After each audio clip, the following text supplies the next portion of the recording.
Hello students, class plus 2 के अंदर last time हमने टॉपिक डिस्कस किया था बायोट-सैवॉर्ट लॉ।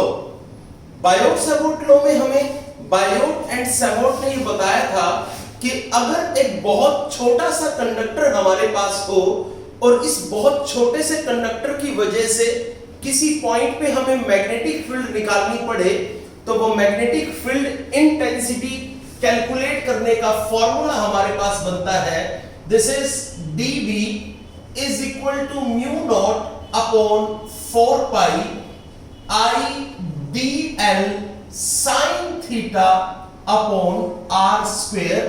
ये हमारे पास मैग्नेटिक फील्ड इंटेंसिटी का फॉर्मूला बनता है। इससे हम मैग्नेटिक फील्ड इंटेंसिटी का मैग्नीट्यूड कैलकुलेट कर सकते हैं। अब हम बायोट-सैवॉर्ट लॉ की एप्लीकेशंस को डिस्कस करेंगे और बायोट-सैवॉर्ट लॉ की एप्लीकेशन में कहा गया है आपको मैग्नेटिक फील्ड इंटेंसिटी कैलकुलेट करनी है at a point due to current flowing in a straight conductor. अगर आपके पास एक बड़ा स्ट्रेट कंडक्टर दे रखा है, इसकी वजह से बनने वाली मैग्नेटिक फील्ड इंटेंसिटी आपको कैलकुलेट करनी है किसी एक पॉइंट पे, तो वो हम किस तरीके से कैलकुलेट करेंगे ये हमें यहां पर समझना है। इसके लिए आप सबसे पहले एक कंडक्टर कंसीडर कर लीजिए। यहां पर आप लोगों ने एक स्ट्रेट कंडक्टर कंसीडर किया, ये हमने x कहा, ये हमने y कहा। x y हमारे पास एक स्ट्रेट कंडक्टर है। This straight conductor carrying current, इस कंडक्टर के अंदर यहां पर करंट है, ये लीजिए। तो इस कंडक्टर के अंदर I करंट फ्लो कर रहा है। ये हमारे पास XY कंडक्टर है, कंडक्टर के अंदर I करंट फ्लो कर रहा है इन दिस डायरेक्शन। इस कंडक्टर के अंदर I करंट फ्लो कर रहा है। यहां पर देखिए, ये इस कंडक्टर का सेंट्रल पॉइंट है, ये रहा, और इस सेंट्रल पॉइंट से परपेंडिकुलर डिस्टेंस पे आपने यहां पर एक P पॉइंट लिया, ये लीजिए, आपने यहां पर P पॉइंट लिया है। अब आपको ये जो कंडक्टर दे रखा है, इस कंडक्टर में जो करंट है, उस करंट की वजह से बनने वाली मैग्नेटिक फील्ड इंटेंसिटी आपको इस P पॉइंट पर कैलकुलेट करनी है। और ये जो P पॉइंट है, ये इस XY कंडक्टर के सेंटर से परपेंडिकुलर डिस्टेंस पे आपको दे रखा है। और यहां पर जो ये डिस्टेंस लिया है, दिस डिस्टेंस इज r। मान लीजिए ये डिस्टेंस हमारे पास यहां पर r डिस्टेंस है, तो r डिस्टेंस पे P पॉइंट है, और ये r डिस्टेंस जो है ये परपेंडिकुलर डिस्टेंस है इस XY कंडक्टर से। तो XY कंडक्टर आपने लिया, कंडक्टर के अंदर करंट है, इस करंट की वजह से बनने वाली मैग्नेटिक फील्ड इंटेंसिटी आपने इस P पॉइंट पर कैलकुलेट करनी है। और ये जो P पॉइंट है, ये यहां इससे परपेंडिकुलर डिस्टेंस पे आपको दे रखा है। आगे चलिए, अब आप एक बात बताइए, हमें तो बायोट-सैवॉर्ट लॉ में सिर्फ इतना सिखाया है कि अगर एक छोटा कंडक्टर हो तो उसकी वजह से बनने वाली मैग्नेटिक फील्ड इंटेंसिटी हम कैलकुलेट कर सकते हैं। पूरे बड़े कंडक्टर की वजह से मैग्नेटिक फील्ड इंटेंसिटी हमें कैलकुलेट करनी नहीं आती। तो हम एक काम करते हैं, हम यहां पर इस बड़े से कंडक्टर का छोटा सा पार्ट कंसीडर कर लेते हैं। तो ठीक है, हम यहां पर इस बड़े कंडक्टर का एक छोटा सा पार्ट यहां पर ले लेंगे। लीजिए, ये लीजिए, ये हमने इस बड़े कंडक्टर का एक छोटा सा पार्ट यहां पर इमेजिन कर लिया, ये हमने यहां पर लिया। ये जो छोटा सा पार्ट इस बड़े कंडक्टर का लिया, इसके अंदर भी करंट आई है, और हमने कहा this is A point, this is B point, यानी कि XY कंडक्टर का एक छोटा सा पार्ट AB आपने लिया। इस AB के अंदर I करंट है, क्योंकि XY कंडक्टर के अंदर भी I करंट है, तो उसके छोटे से पार्ट में भी I करंट होगा। और इस छोटे से पार्ट की जो लेंथ हमने ली, दिस इज कॉल्ड DL। तो AB की लेंथ हमारे पास DL है। अब हम यहां इस कंडक्टर की वजह से बनने वाली, इस छोटे कंडक्टर की वजह से बनने वाली मैग्नेटिक फील्ड इंटेंसिटी इस P पॉइंट पर कैलकुलेट करना चाहते हैं। तो उसके लिए सबसे पहले आप यहां से लेके और इस डिस्टेंस को यहां पर मिला दीजिए, ये लीजिए आपने यहां पर इसको मिला दिया है। चलिए अब हम और आगे देखेंगे हमें और क्या करना है इसके बारे में अब हम और डिटेल्स के अंदर स्टडी करनी शुरू करते हैं। समझिए इस चीज को, हम लोगों ने यहां से इस पॉइंट से यहां तक का डिस्टेंस ले लिया, this is called B, this is called P। तो ये हमारे पास B पॉइंट है, ये रहा, ये हमारे पास P पॉइंट है, ये रहा। आगे चलिए, यहां पर हमने इस पॉइंट पर एंगल कह दिया, दिस एंगल इज अल्फा। ये वाला एंगल हमने मान लिया कि ये वाला एंगल यहां पर अल्फा बना है। ऊपर वाला एंगल हमारे पास बचेगा, दिस इज 180 माइनस अल्फा। और सुन लीजिए, B से लेके P तक के डिस्टेंस को मान लीजिए कि ये डिस्टेंस हमारे पास x है। आगे चलिए, यहां से ये वाला एंगल हमारा अल्फा है। अब हम सबसे पहले काम करेंगे, इस छोटे से कंडक्टर को देखो जिसका नाम AB है, जिसमें I करंट है, जिसकी लेंथ dl है और जिसके यहां ऊपर के सरफेस पे 180 माइनस अल्फा का एंगल बना है। इस कंडक्टर की वजह से बनने वाली मैग्नेटिक फील्ड इंटेंसिटी आपको P पॉइंट पर निकालनी है, x डिस्टेंस पे निकालनी है।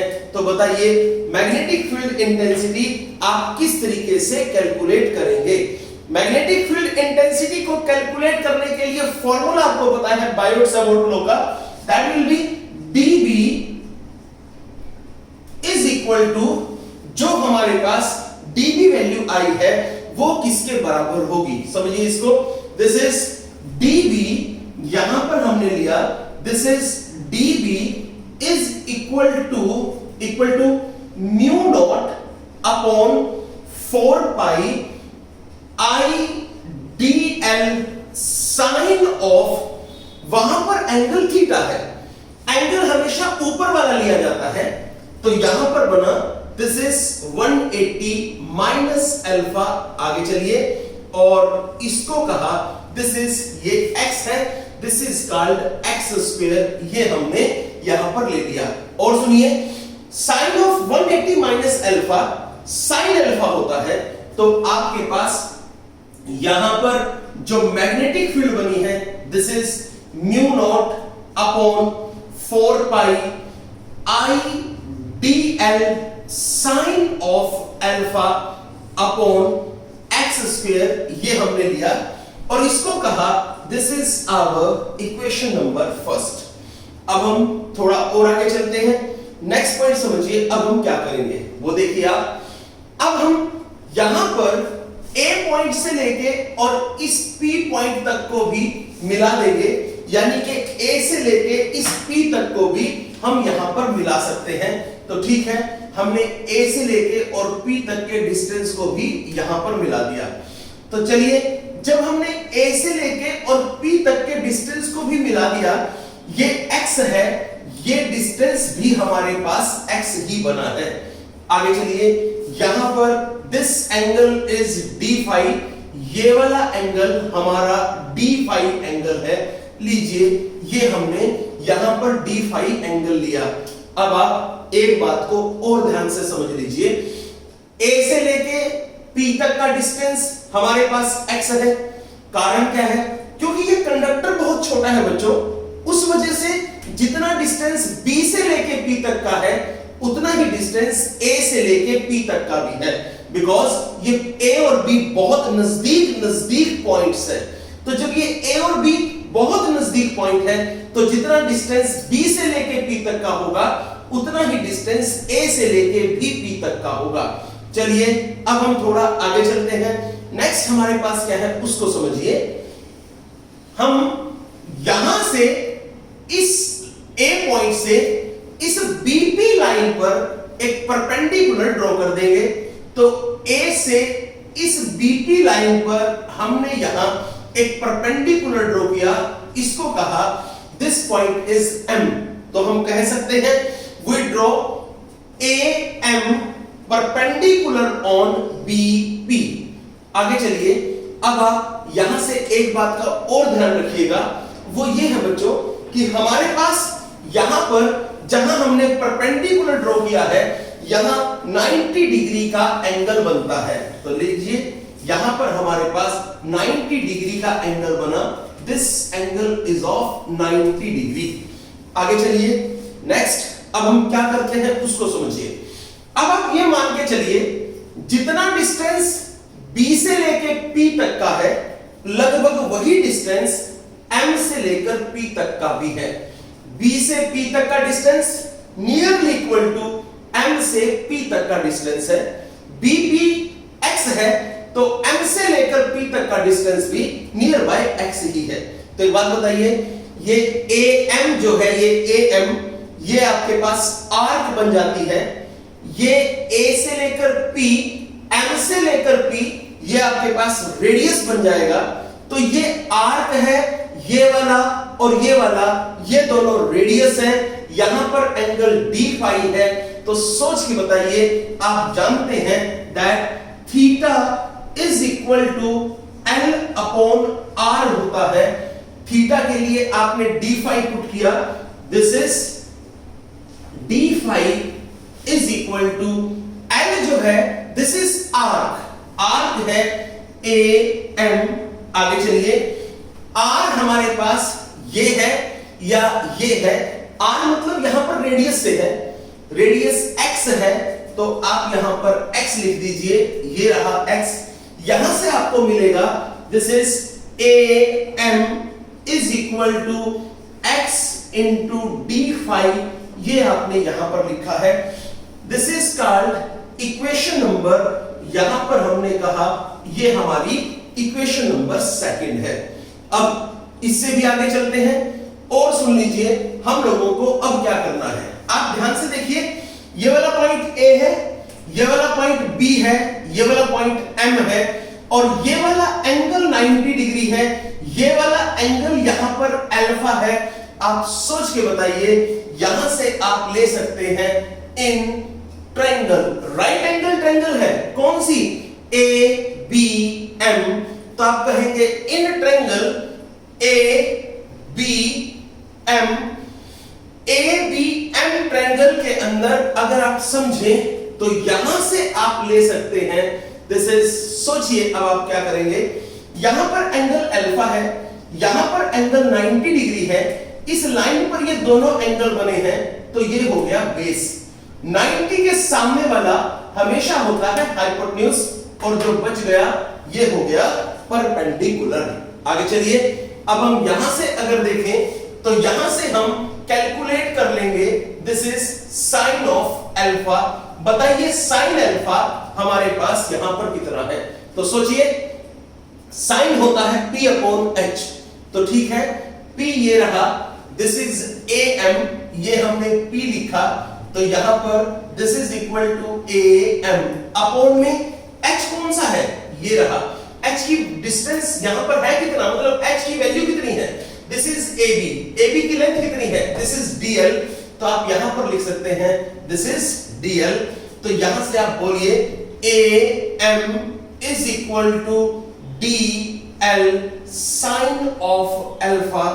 इसको हमने कहा this is our equation number third. Now from equation second and equation third हम कह सकते हैं this is from equation second and third क्या होगा उसको समझिए।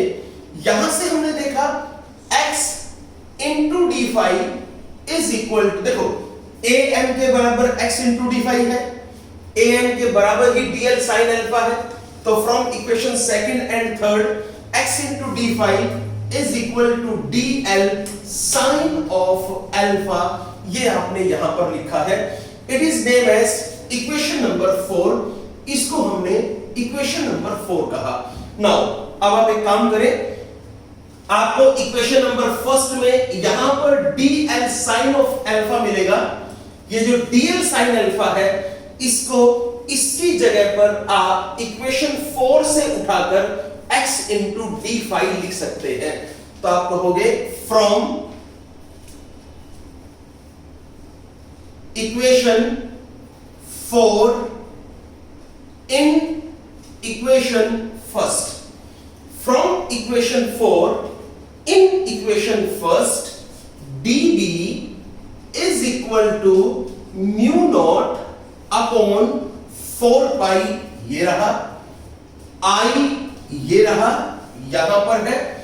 आप dl sin अल्फा की जगह लिख सकते हैं x into d phi, so this is x into d phi, ये रहा, अपॉन में हमारे पास आ गया है x स्क्वायर, ये रहा। आगे चलिए, इस x से ये x आपने कैंसिल किया तो यहां से ये x खत्म हुआ और यहां पर आपके पास सिर्फ एक x बचा है and this is called I, ये आपके पास यहां पर है। आगे चलिए, इसको हमने कहा ये हमारा इक्वेशन नंबर 5 आ चुका है। अब आप और देखिए क्या है, आप मान लीजिए यहां पर इस एंगल को आपने कहा दिस एंगल इज 5, ये वाला एंगल हमने 5 लिया। आप ये डिस्टेंस जानते हैं r है, आप ये डिस्टेंस जानते हैं x है। अगर आपको ये डिस्टेंस ना भी पता हो तब भी आप इस ट्रायंगल के अंदर से cos phi कैलकुलेट कर सकते हैं। तो ठीक है, आप यहां पर लिखें इन ट्रायंगल, कौन सी है, OAP, इन ट्रायंगल OAP बताइए आप क्या लिखेंगे, this is cos of phi is equal to b upon h। b कितना है r, h कितना है x। तो यहां पर आप एक काम कीजिए, आप यहां से x की वैल्यू कैलकुलेट कर लीजिए। x बन गया x is equal to r upon cos of phi, ये रहा। तो x is equal to r upon cos phi हुआ। This is called equation number 6, ये हमने इक्वेशन नंबर 6 कहा। नाउ अब हम x की वैल्यू इक्वेशन नंबर 6 से उठाकर इक्वेशन नंबर 5 के अंदर यहां पर रख सकते हैं। तो हम कहेंगे फ्रॉम इक्वेशन 6 इन इक्वेशन 5। तो क्या करेंगे, जरा देखिए, उसको समझिए। यहां पर क्या है, dB is equal to mu naught upon 4 pi, ये लिखा हमने। I यहां पर लिखा, d phi ये रहा, अपॉन cos phi हमारे पास r अपॉन x है। यहां से हम x की वैल्यू उठा लेंगे, x is equal to r upon cos phi, ये रहा। This is r upon cos of phi, ये हमने यहां पर लिखा है। सो आगे चलिए, dB is equal to mu naught upon 4 pi, ये रहा। I यहां पर है। आगे चलिए, cos of phi into d phi upon x square हमने यहां पर लिखा, सॉरी दिस इज r, ये हमने यहां पर लिखा, ये लीजिए। आगे चलिए, अब आप एक बात देखिए, जो हमने d phi यहां dB मैग्नेटिक फील्ड जो हमने यहां से शुरू की थी, जिसका फॉर्मूला हमारे पास ये आया था, इसको हमने यहां से अब सिर्फ और सिर्फ एंगल की फॉर्म में कन्वर्ट कर दिया है। वो कैसे, देख लीजिए आप। म्यू नॉट अपॉन 4 पाई एक कांस्टेंट है, I करंट एक कांस्टेंट है, R ये डिस्टेंस है, ये भी कांस्टेंट है। तो आप अब यहां पर जो वेरिएबल है, ये एंगल यहां पर वेरिएबल है। तो अब आप टोटल मैग्नेटिक फील्ड इस पूरे बड़े कंडक्टर की वजह से अगर निकालना चाहते हैं तो उसके लिए अब आपको एक काम करना पड़ेगा। क्या काम है, उसको आप जरा ध्यान से समझ लीजिए। आप देखिए, आप यहां से अब टोटल मैग्नेटिक फील्ड इंटेंसिटी कैसे कैलकुलेट करेंगे, ये हमारी आ गई है इक्वेशन नंबर 7। तो प्लीज स्टूडेंट्स, आप इसको समझिए। आप इसको कैसे करेंगे उसको आप ध्यान से सुन लीजिए। इसके लिए आपने एक बात तो देख ली होगी कि आपने जो मैग्नेटिक फील्ड यहां पर लिखी थी, जो मैग्नेटिक फील्ड dB यहां पर कैलकुलेट की थी, उसको आपने वहां पर कन्वर्ट कर दिया है। किसकी फॉर्म में, उसको आपने वहां पर एंगल के अंदर कन्वर्ट कर दिया है। तो अब हम टोटल मैग्नेटिक फील्ड इंटेंसिटी जो कैलकुलेट करेंगे वो भी एंगल की फॉर्म में ही कैलकुलेट करेंगे। वो कैसे, उसको देखिए। आप इस P पॉइंट से लेकर इस पॉइंट तक को मिला दो, तो ये लीजिए आपने P पॉइंट से लेकर और यहां पर इस पॉइंट को मिला दिया। आगे चलिए, आप Y से लेकर और P तक को भी मिला दीजिए, ये लीजिए आपने मिला दिया। अब आप एक बात देखो, ये आपका सेंटर है यानी कि ओरिजिन है। ओरिजिन से ऊपर एक एंगल होगा, this is called angle phi 1। ये रहा, ये complete angle is called angle phi 1। Origin से नीचे एक एंगल होगा, this is called angle minus phi 2। ये रहा। अब आप कहोगे सर इसको माइनस फाई 2 क्यों लिया? क्योंकि बच्चों ये हमारे इस ओरिजिन से नीचे है और ओरिजिन से नीचे जो भी वैल्यू होती है हम उसको नेगेटिव ही लेते हैं। सो ऊपर वाले एंगल को हमने फाई 1 कहा, नीचे वाले एंगल को हमने फाई 2 कहा। हम लोगों ने इस छोटे से कंडक्टर की वजह से बनने वाली मैग्नेटिक फील्ड इंटेंसिटी को वहां पर एंगल की फॉर्म में लिखा है। अब आप सोच के बताइए इस पूरे बड़े कंडक्टर की वजह से बनने वाली मैग्नेटिक फील्ड को हम कैसे कैलकुलेट करेंगे? तो पूरे बड़े कंडक्टर की वजह से बनने वाली मैग्नेटिक फील्ड इंटेंसिटी अगर आप कैलकुलेट करना चाहते हो तो इसके लिए आप यहां पर इंटीग्रेशन कर दें। तो देखिए जब आप इंटीग्रेशन करेंगे, क्या इंटीग्रेशन आपको करना है उसको समझिए और उसकी लिमिट क्या लेनी है उसको भी देखिए। यहां पर तो आपको इंटीग्रेशन ही करना है। अब आप देखिए यहां पर आप क्या करेंगे इसको सुन लीजिए। सबसे पहले आप यहां पर इंटीग्रेशन देखो कहां से कहां तक करोगे। आप ऊपर से नीचे की तरफ जाओगे तो आपकी अपर लिमिट ये वाली बनेगी, ये रही, दिस इज। यहां पर अगर मैं लिखूं तो सबसे पहला केस मेरे पास यहां पर आया, दिस इज फाई 1 और यहां पर बनेगा दिस इज माइनस फाई 2। मैंने यहां पर लिखा है। आगे चलिए, अब मैं इंटीग्रेशन कर दूंगा इसका और इंटीग्रेशन करने के लिए मुझे लिमिट भी लेनी पड़ेगी साथ में, तो मैंने लिमिट भी यहां पर ले ली। आगे देखिए dv का इंटीग्रेशन b हो गया, ये रहा। आगे बढ़िए, म्यू नॉट अपॉन 4 पाई हमने यहां पर लिखा, ये रहा। आगे चलिए, कोस i अपॉन r ये रहा। बचा सिर्फ यहां पर कोस है, तो आप इंटीग्रेशन कर दें माइनस फाई 2 से लेकर फाई 1 तक और cos of phi into D phi आपके पास है।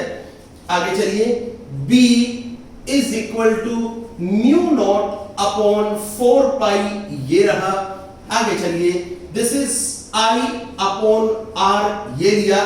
बताइए कोस का इंटीग्रेशन क्या होता है? कोस का इंटीग्रेशन साइन है, तो आपने यहां पर साइन लिया, this is sine of phi, ये बना। आप लिमिट पुट करें, फाई 1 अपर लिमिट है, माइनस फाई 2 लोअर लिमिट है। आगे बढ़िए, b is equal to mu naught upon 4 pi, ये रहा। i अपॉन r, ये रहा। लिमिट पुट कीजिए, upper limit minus lower limit. आगे बढ़िए, क्या करेंगे, this is sine of phi 1, ये लिखा, साइन ऑफ फाई 1 माइनस, अब lower limit sine of minus phi 2, ये रहा। आगे चलिए, याद रखिए साइन ऑफ माइनस थीटा क्या होता है, तो सुन लीजिए और हमेशा के लिए याद रखिए, sine of minus theta is equal to minus sine theta, ये हमारे पास आया है। तो this is b is equal to mu naught upon 4 pi, ये रहा। i अपॉन r, ये रहा। यहां पर साइन ऑफ फाई 1, ये रहा। Sine of minus theta, minus sine theta, minus minus plus हुआ, तो यहां पर आया साइन ऑफ फाई 2, ये आपके पास आ गया है। सो ये मैग्नेटिक फील्ड इंटेंसिटी की प्रॉपर वैल्यू आ चुकी है, जो आपको इस कंडक्टर की वजह से यहां पर total magnetic field intensity calculate करनी थी, उसकी पूरी वैल्यू हमारे पास यहां पर आ चुकी है। अब हम इससे थोड़ा सा आगे बढ़ते हैं। और इस पॉइंट पर देखिए अब हमें और क्या करना है। सो यहां से अब हम थोड़ा आगे चलेंगे और पॉइंट पर हम देखेंगे इसके स्पेशल केसेस क्या हैं, हम उनके बारे में बात करते हैं। तो चलिए सबसे पहले इसके स्पेशल केस पर आते हैं और समझिए यहां पर जो स्पेशल केस हम लेंगे उन स्पेशल केसेस के अंदर हमें क्या क्या इन्वॉल्व करना है उसके बारे में हम बात करते हैं।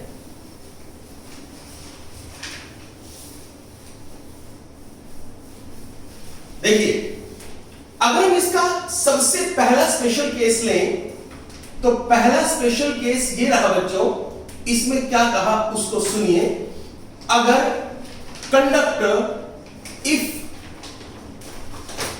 कंडक्टर इज इनफाइनाइट, अगर हमारा कंडक्टर इनफाइनाइटली लार्ज हो तो क्या होगा।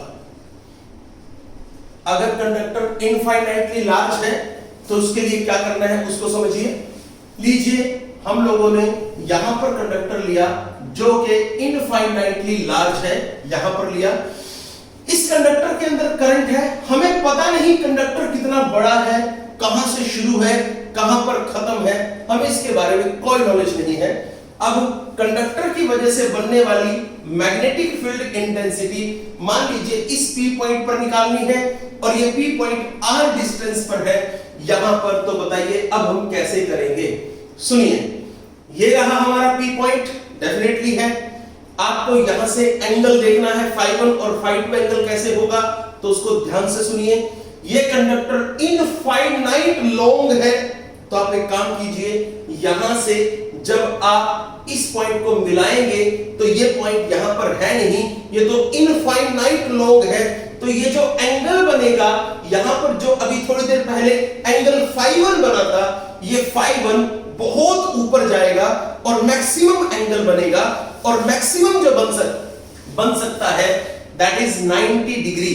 तो उस केस में जो φ1 बनेगा दैट इज 90 डिग्री और जो φ2 होगा that will be also equal to 90 degree, क्योंकि नीचे भी ये इनफाइनाइट है, तो दैट्स व्हाई यहां पर sin φ 90 डिग्री हुआ, φ1 और φ2 भी 90 डिग्री है। इस फॉर्मूले में जहां पर आपके पास φ1 है 90 डिग्री पुट करो, φ2 जहां पर है वहां पर भी आप 90 डिग्री पुट करो, तो आपके पास मैग्नेटिक फील्ड आ गई है। कैसे है देखिए, sin 90 1 तो ये हो गया 1 + 1 = 2, तो बताइए 2 * mu naught I upon 4πr, ये हमारे पास यहां पर आ चुका है। ये लीजिए आगे चलिए, ये हमने यहां पर पहला केस किया। अब हम इसके सेकंड केस पर आते हैं, तो समझिए आप यहां पर सेकंड केस को कैसे डिस्कस करेंगे। मान लीजिए कंडक्टर हमारा अभी भी इनफाइनाइट लार्ज ही है, यानी कि कंडक्टर अभी भी इनफाइनाइट लार्ज है, इसमें कोई प्रॉब्लम नहीं है, कोई सोचने वाली बात नहीं है। कंडक्टर हमारा अभी भी इनफाइनाइट लार्ज है और इस कंडक्टर के एक सेंटर, एक एंड पे हमने यहां पर P पॉइंट लिया, ये लीजिए ये हमने P पॉइंट लिया, and this P point is at R distance पे, ये P पॉइंट R डिस्टेंस पर है। अब आप एक बात बताओ, अगर कंडक्टर के एक सेंटर पे P पॉइंट है, कंडक्टर के अंदर करंट भी है, कंडक्टर इनफाइनाइट लॉन्ग है, यहां पर भी कंडक्टर इनफाइनाइट लॉन्ग था, बट उस केस में आपको कंडक्टर के सेंट्रल पॉइंट से कुछ डिस्टेंस पे P पॉइंट दे रखा है, यहां पर कंडक्टर के एक एंड से कुछ पॉइंट पर, कुछ डिस्टेंस पर आपको P पॉइंट दे रखा है। बताइए आप मैग्नेटिक फील्ड इंटेंसिटी किस तरीके से कैलकुलेट करेंगे। तो सुनिए, पहला एंगल जो आप यहां से बनाएंगे, जो इधर ही बनेगा, दैट विल बी 0। तो आप कह सकते हैं यहां से कि φ2 तो हो गया 0 डिग्री, अब जो φ1 बनेगा वो आप यहां से इधर लोगे, ये इनफाइनाइट है, तो अल्टीमेटली जो φ1 बनेगा that will be equal to 90 degree. तो बताइए अब आप मैग्नेटिक फील्ड यहां पर क्या पुट करेंगे, this is mu not * I upon 4πr, ये लिखा, साइन ऑफ फाई वन की जगह आपने 90 डिग्री लिखा, दिस इज साइन 91 होता है। फाई टू की जगह आपने 0 लिखा, ये रहा। तो b is equal to mu naught into I upon 4 pi R. ये आपके पास यहां पर मैग्नेटिक फील्ड आ जाती है। ये आपके पास यहां पर हम लोगों ने इसके स्पेशल केसेस भी डिस्कस कर लिए हैं, और ये कॉन्सेप्ट, ये टॉपिक आपके पास था कि अगर आपके पास एक स्ट्रेट करंट कैरिंग कंडक्टर दे रखा है, तो उस स्ट्रेट करंट कैरिंग कंडक्टर के अंदर जो उसकी वजह से जो मैग्नेटिक फील्ड बनेगी, वो मैग्नेटिक फील्ड अगर हमें किसी पॉइंट पर निकालनी हो, तो वो मैग्नेटिक फील्ड हम लोगों ने फॉर्मूला हमारे पास ये रहा मैग्नेटिक फील्ड इंटेंसिटी को कैलकुलेट करने का, और उसके स्पेशल केसेस हमारे पास यहां पर आ जाते हैं। ये आपके पास आपका टॉपिक फिनिश है। इससे नेक्स्ट लेक्चर में मैं आपको इसकी और एप्लीकेशंस को डिस्कस करवाऊंगा। ये बहुत इंपॉर्टेंट टॉपिक है, आपको इसको प्रॉपरली ध्यान से सुनना है। जो आपको डाउट हो वो डाउट क्लियर करना है। All the best.